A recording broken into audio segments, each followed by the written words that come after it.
Salut tout le monde!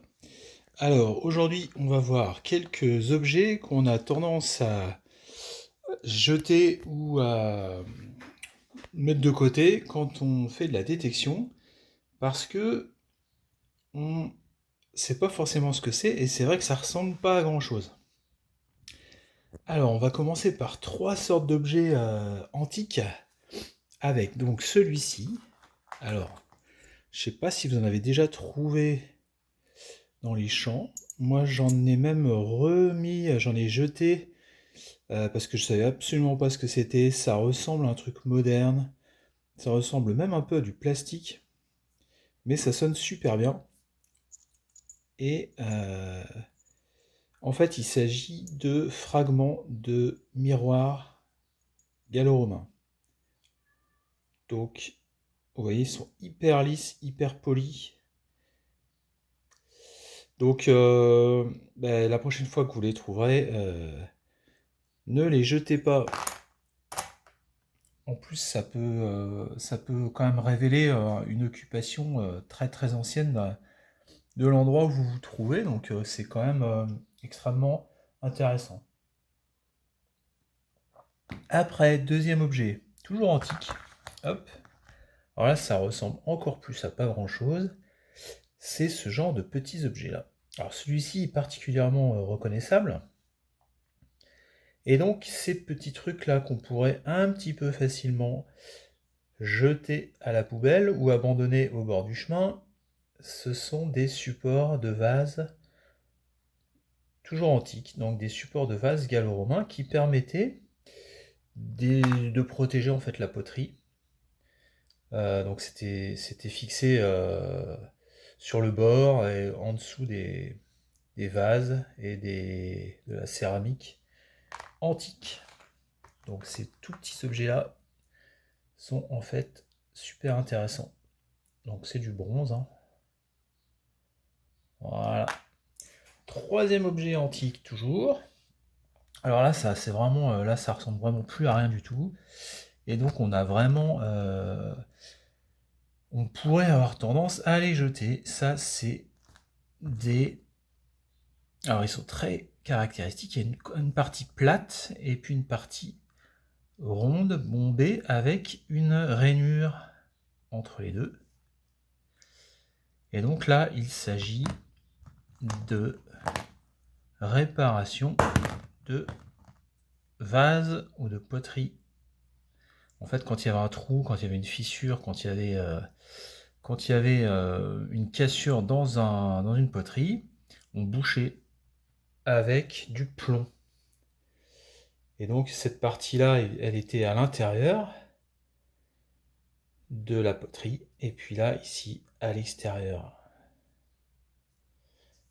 Donc ça, on en trouve vraiment beaucoup.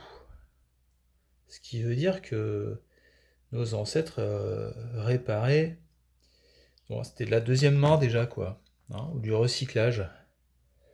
Donc voilà, il y en a celui-là, voilà, c'est pareil, des carrément très reconnaissable aussi. Voilà, donc je vous ai mis un petit bout de poterie à côté, comme ça vous pouvez mieux comprendre. Donc en fait ça venait se fixer comme ça, quoi. Bon, celui-là il est pas à l'échelle, hein. Mais voilà, c'est un peu ça l'idée. La rainure servait à, enfin, et la marque en fait du pot. Voilà. Hop, donc tout ça c'est des objets antiques. Alors ce serait quand même dommage de pas les garder parce qu'ils méritent toute notre attention, toute notre considération. C'est quand même des petits objets qui ont 2000 ans et qui témoignent de la vie de nos ancêtres, mais vraiment dans le côté le plus quotidien et le plus humble. Et donc, bah, c'est les objets qu'on préfère, hein, en détection, forcément. C'est vraiment... c'est pas les pièces d'or et les pièces d'argent, on en trouve quasiment jamais. Par contre, ces petits objets-là, c'est super sympa à trouver. Voilà. Alors, après, on avance en âge et on se retrouve au Moyen Âge avec ces sortes de petites choses.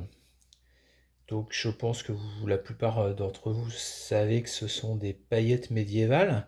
Mais moi, au tout début, quand j'ai démarré, je me souviens en avoir rejeté dans les champs. Enfin, pas énormément, mais quand même. Parce que ça me paraissait hyper moderne, ça me paraissait... Voilà, surtout celui-là, je trouvais... On n'a pas l'impression que c'est... Enfin, même celui-là, d'ailleurs. On n'a pas l'impression que ce sont des petits objets de décoration qu'ont 1000 ans, quoi. Ou plusieurs siècles. Donc voilà, ça se fixait sur les ceintures. Et bah, passez pas à côté, évidemment. Voilà. Après, on avance encore. Et on se retrouve avec ces objets-là. Alors là, on en trouve partout. C'est vraiment, les champs en sont semés. Ce sont ces objets-là. Et ces objets, ce sont des embouts de couteaux. Donc du 16e, 17e siècle. On voit bien le quadrillage. Ils ont souvent une petite forme un petit peu décorative comme ça.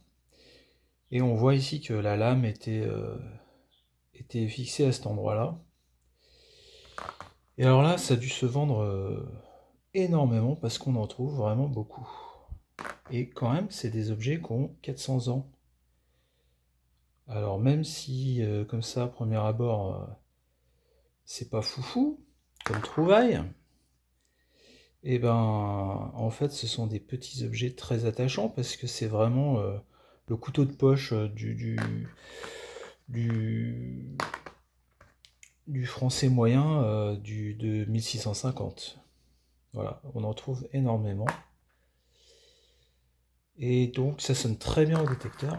Et donc, eh ben, pareil, ce serait quand même dommage de ne pas les garder, de ne pas leur donner la place qui leur revient. Voilà. Et puis, on termine avec d'autres objets plus modernes. Ce sont ces petits objets-là qui ressemblent à des mini-serrures un peu. Voilà, alors ça c'est pareil, on en trouve vraiment pas mal dans les champs. Et en fait, il s'agit d'agrafes de corsets, donc qui servaient à maintenir les corsets des femmes vers 1900, quoi. Alors ça, bah c'est quand même, là c'est pareil, c'est un objet vraiment du quotidien. Voilà, c'est nos arrière-grand-mères, arrière-arrière-grand-mères qui portaient ça. Donc c'est des objets à la fois pas très anciens, mais complètement étrangers maintenant à notre mode de vie. Donc c'est marrant.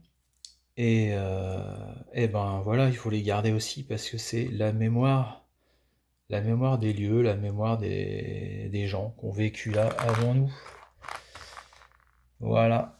Donc j'espère que cette vidéo vous a plu et puis n'oubliez pas de vous abonner et merci infiniment à tous ceux qui se sont déjà abonnés et je vous dis à bientôt pour de nouvelles vidéos. Ciao.